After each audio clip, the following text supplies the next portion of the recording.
Not everyone can dig a private bunker. Most people don't have the money or the room. And maybe you don't live near a public shelter. So if the siren sounded tonight, what would be your plan?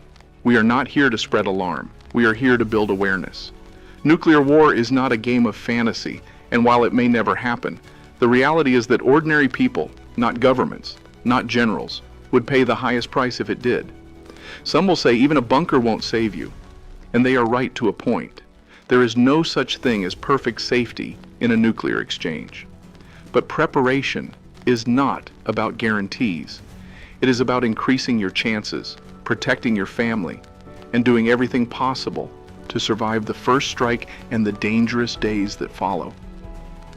In this video, we will explore the options for those who don't have a private bunker, don't have the money or the room to build one, and don't live near a public shelter. We will look at what you can do in your own home, how small groups of neighbors can organize, and how entire communities can create collective protection when institutions are slow to act. And this matters for every American. If a crisis struck tomorrow, it would not be generals deciding where you take cover. It would be you, your family, and your community. If you want clear strategies beyond the myths, subscribe to, because the difference between panic and preparation could be the difference between chaos and survival. If you don't have a bunker, your first line of defense is the space you already live in. The principle is simple and it never changes. Time, distance, shielding. The farther you are from the outside, the more dense material you place between you and the fallout. And the longer you can stay sheltered while radiation drops, the better your odds. According to the CDC, the safest place in a typical home is the basement, or, if you don't have one, an interior room with no windows, as far from exterior walls and the roof as possible. Thick materials like concrete, brick, and earth reduce exposure, and the goal is to put mass between you and the outside world. Getting inside and staying inside for at least 24 hours is the baseline that public health agencies recommend after a nuclear detonation. Radiation from fallout decays quickly, which is why those first hours are everything. Emergency planners use a simple rule to explain it. For every 7-fold increase in time after the blast, the dose rate falls by a factor of 10. That means what you face at 7 hours is roughly 1/10 of the dose at 1 hour. At 49 hours, about 2 days, it is closer to 100th. After 2 weeks, roughly 1,000th. This is the reason staying put through the first 48 hours can turn a lethal environment outside into one you can survive. There is another piece many people miss. Fallout does not arrive instantly. Federal guidance notes that in many scenarios, there are minutes, not seconds, before the radioactive dust begins settling downwind. If you are caught in a flimsy structure, those minutes are a narrow window to move to a better shelter, like a concrete building or underground space, before the heaviest fallout arrives. Once you are inside a substantial building, stay put. Do not try to run the streets while radiation is at its peak. If you were outdoors when fallout started, decontamination is simple and powerful. The CDC is clear. Take off your outer layer of clothing and bag it if you can. That one step can remove up to 90% of radioactive material from your body. Then, rinse exposed skin and hair with water if available, and put on clean clothes. You are not trying to scrub hard, you are trying to gently remove dust.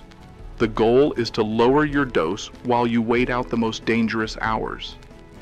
Food and water are straightforward. Bottled water and sealed foods that were already indoors are safe to use. If you must use items that were outside, wipe the containers before opening them and keep using sealed packaging. Boiling water does not remove radioactive materials, so the safest drinking source is bottled water until officials say otherwise. These small choices protect your health while you shelter. People often ask about potassium iodide pills. Here the guidance is strict. Do not take KY unless public health officials or your doctor tell you to. KI protects only the thyroid and only from one specific threat, radioactive iodine. It does not shield you from gamma radiation, it does not replace sheltering, and it is not recommended for everyone. In most cases, it is prioritized for children and pregnant or breastfeeding women. The right action for most people is simpler and far more effective. Get inside, and stay tuned for official instructions. Close the loop with habits. Close and lock doors and windows. Move to the lowest level or the center of the building. Use the heaviest interior space you have and put as much building between you and the outside as possible. Then wait, because the clock is working in your favor. As the CDC and FEMA emphasize, staying sheltered for at least 24 hours sharply reduces exposure, and many communities will use that window to establish safe routes, testing sites, and instructions for when and how to move. Your job is to buy time, protect your family, and keep your options open. And remember this, even improvised sheltering can cut your dose dramatically. You are not aiming for perfection, you are aiming for survival. In a world where the outside is dangerous for hours and then steadily improves, the most powerful decision you can make without a bunker is also the simplest one. Go deep, stay put, and let physics do part of the work. Individual sheltering can save your life, but there is a limit to what one person alone can do. Supplies run out faster, stress builds, and simple tasks become harder when you are isolated.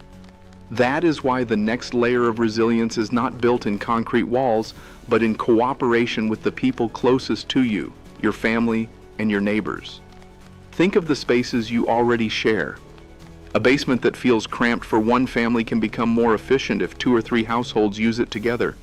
A garage, a shared storage room, even the underground level of an apartment building can be adapted with just a few steps.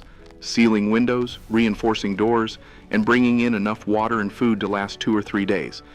The mass of more people, more supplies, and more hands to work makes the shelter stronger, not weaker.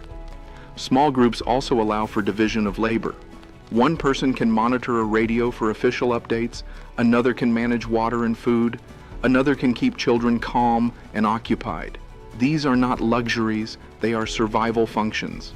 In Finland, decades of civil defense drills show that when people share responsibility, shelters remain orderly and stress levels stay lower.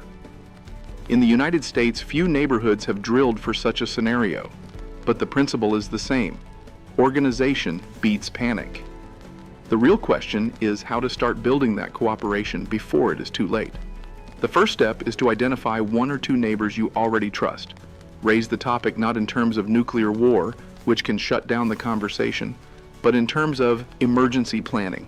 Frame it as the same kind of preparedness people do for hurricanes or tornadoes, having a plan for where to meet, what to store, and how to share information. Once the door is open, agree on a common space that could be used as shelter, and make a simple list together of what each household could contribute. Some may have extra water, others tools, others medical knowledge. You don't need a signed contract. You need clarity and commitment. A second practical step is communication. In a crisis, cell networks may be overloaded. Even a set of inexpensive walkie-talkies can keep 2 or 3 families coordinated inside a building or across a short distance. Agree now on a simple protocol: where to meet, how to signal, and who is responsible for checking on vulnerable people like the elderly or those with disabilities.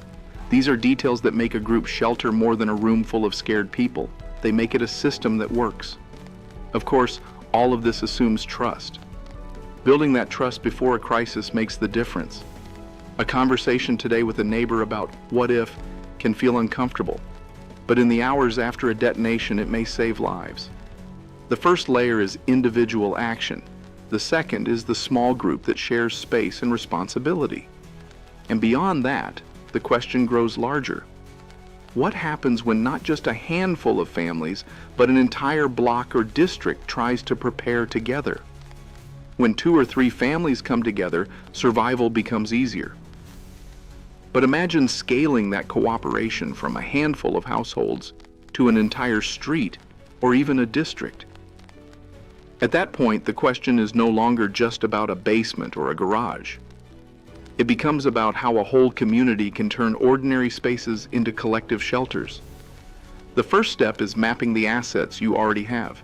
Every neighborhood has places that are stronger and more spacious than a single home. A school gymnasium with a basement, an underground parking structure, a municipal storage facility, even subway stations in larger cities. These are not fantasies. They are spaces that exist right now. Identifying them in advance gives your community options when official shelters are far away or overcrowded. Once those spaces are identified, the next step is organizing around them. A block association, a church group, or even an informal neighborhood watch can serve as the backbone. Set up a simple plan. Who has keys to those facilities? Who is responsible for storing basic supplies? And who will take the lead in an emergency? You don't need a military structure, but you do need a basic chain of responsibility. Another critical piece is communication. In a neighborhood, dozens of people will not move as one unless there is a clear signal. Establishing a common radio frequency or even a simple knock system within an apartment building can prevent chaos. In some parts of Switzerland, every resident knows exactly where to go because drills are held regularly. In the US, drills are rare, but nothing stops a neighborhood from practicing once a year, just as many communities already do for fire safety or earthquakes. Food and water also scale differently at this level. A single family might stock a few gallons of water, but a school basement needs much more. That is where pooling resources and assigning contributions becomes powerful. If each household sets aside even a small portion of supplies specifically for the community shelter, the collective result can be enough to sustain dozens of people through the most dangerous 48 hours.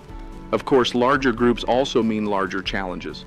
Keeping order, ensuring fair distribution, and maintaining morale require leadership. That leadership does not have to come from officials. It can come from trusted members of the community who are willing to step up. The difference between panic and function often comes down to whether someone takes responsibility. A small group can survive with improvisation. A community survives with structure. And beyond the neighborhood, the question expands again.